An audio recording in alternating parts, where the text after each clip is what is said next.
Banjir bandang tewaskan 29 orang di Afghanistan. Banjir bandang yang dipicu oleh hujan deras menerjang wilayah Afghanistan bagian timur. Sedikitnya 29 orang tewas dan puluhan orang lainnya luka-luka.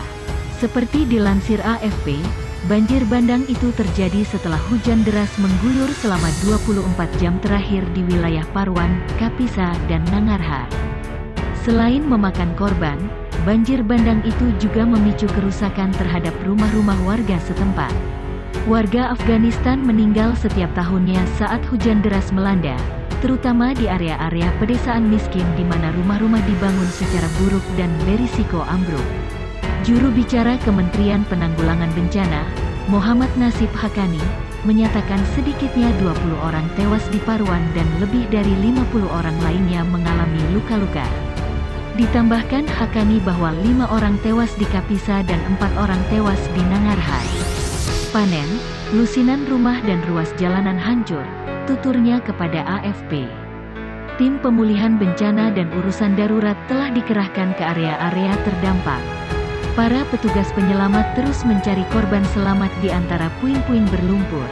Juru bicara Gubernur Parwan, Hekmatullah Samin, menyebut sekitar 100 orang dilaporkan hingga di wilayah itu usai banjir bandang menerjang.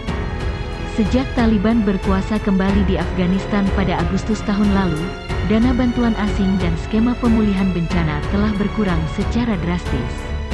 Negara-negara Barat khawatir jika bantuan apapun bisa diambil oleh Taliban dan digunakan untuk memperkuat kekuasaan mereka. Banjir bandang yang menerjang Provinsi Parwan, Afghanistan Utara, menewaskan sedikitnya 31 orang, menurut laporan kantor berita Bahtar.